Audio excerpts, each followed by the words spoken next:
بسم اللہ الرحمن الرحیم الحمد للہ وحدہ لا شریک لہ والصلاة والسلام على سیدنا ومولانا محمد الذی لا نبی بعدہ وعلى آلہ واصحابہ الذین اتبعوا سنتہ اما بعد۔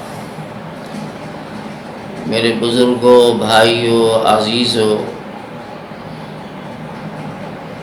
آج تقریباً 2 مہینہ ہونے جا رہا ہے پورا ملک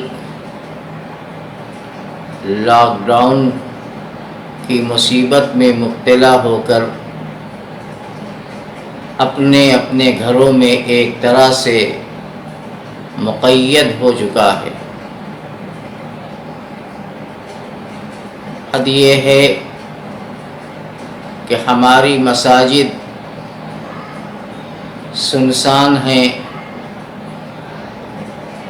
حکومت کی سخت ہدایات کی بنیاد پر ہم نماز کے لیے مسجد میں نہیں جا پا رہے ہیں، جمعہ مسجد میں نہیں ہو رہا ہے، یا چند گنتی کے لوگوں کی موجودگی میں جمعہ ہوتا ہے۔ اور اسی لاک ڈاؤن کے درمیان رمضان کا مقدس مہینہ آ گیا، اور اب وہ اپنی آخری منزل پر ہے اور ہم سے رخصت ہوا چاہتا ہے۔ اللہ کی توفیق سے جس بندے سے جتنا کچھ ہو سکا، نماز، تلاوت، تسبیحات کی پابندی وغیرہ وغیرہ میں مشغول رہا، اللہ ہر ایک کے اعمال کو قبول فرمائے، اور چند ایام جو باقی بچے ہیں، اللہ ہم سب کو اس کی پوری قدر کی توفیق عطا فرمائے۔ اس وقت جب کہ رمضان رخصت ہوا چاہتا ہے اور عید کی آمد ہے، اس تعلق سے 2 باتوں کی طرف توجہ دلانا اپنی ذمہ داری سمجھتا ہوں۔ پہلی بات صدقہ فطر ہے۔ صدقہ فطر ہر مسلمان صاحب نصاب پر اپنی طرف سے اور گھر کے تمام چھوٹے بڑے افراد کی طرف سے ادا کرنا واجب ہے۔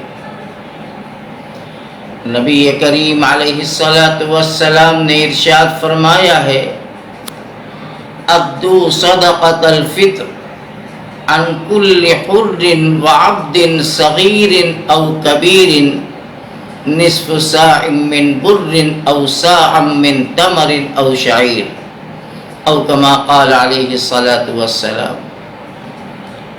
کہ تم ہر چھوٹے بڑے آزاد اور غلام کی طرف سے صدقہ فطر ادا کرو، چونکہ اب غلامی کا دور ختم ہو چکا، اس لیے اب اس سے کوئی بحث نہیں ہے۔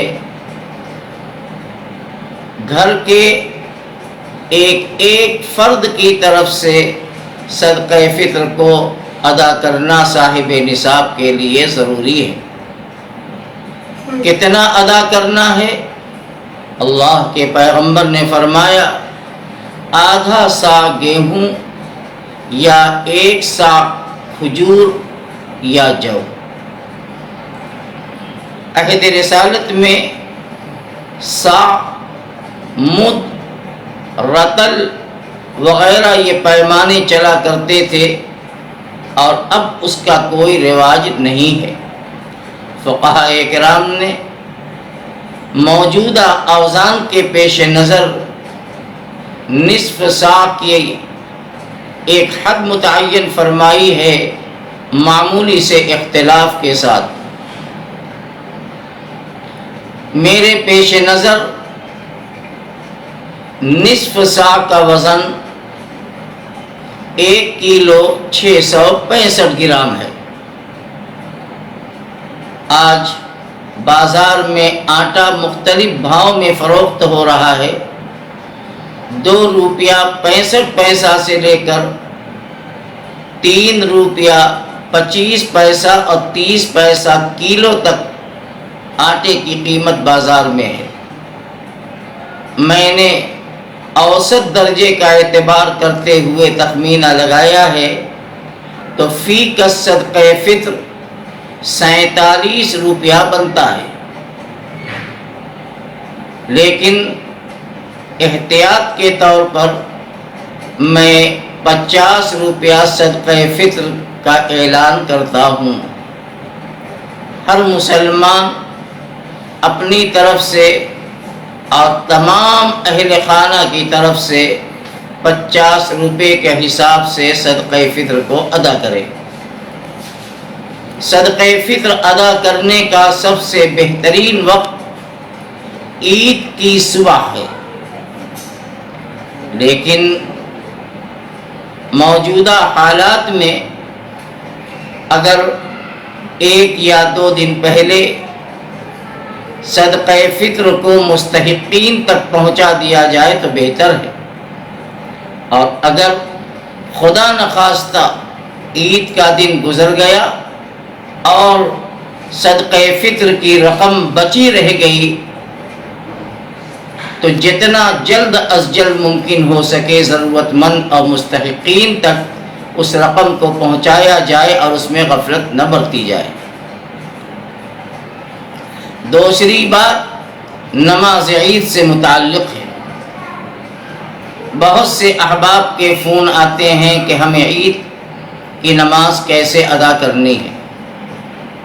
اس سلسلے میں دارالعلوم دیوبند کے مفتیان اکرام کی طرف سے جو رہنمائی کی گئی ہے اسی کی روشنی میں میں عرض کرتا ہوں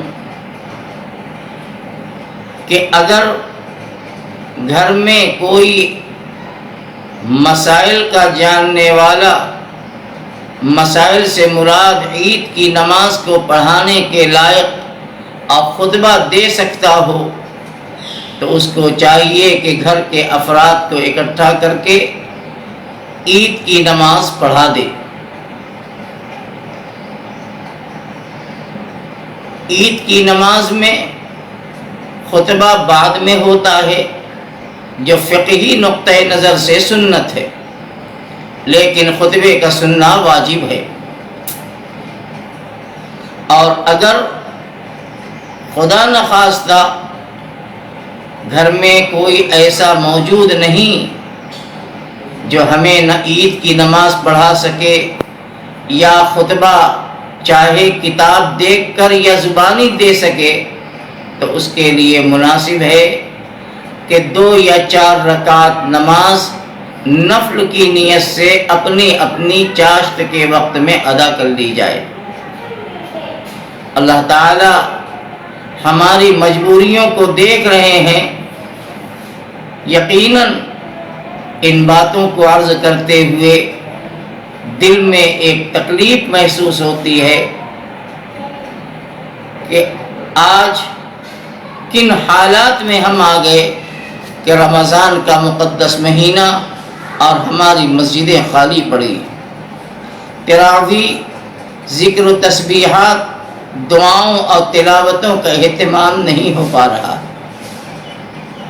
خانقاہیں سنی ہیں، لیکن اللہ کو یہی منظور تھا، ہمیں اس پروردگار کی ذات سے امید ہے کہ وہ ہمیں عید کی رحمتوں اور برکتوں سے اور اجر سے محروم نہیں فرمائیں گے۔ آج رمضان المبارک کی 27ویں شب ہے، جو شب قدر کے تعلق سے انتہائی اہم اور قیمتی ہے۔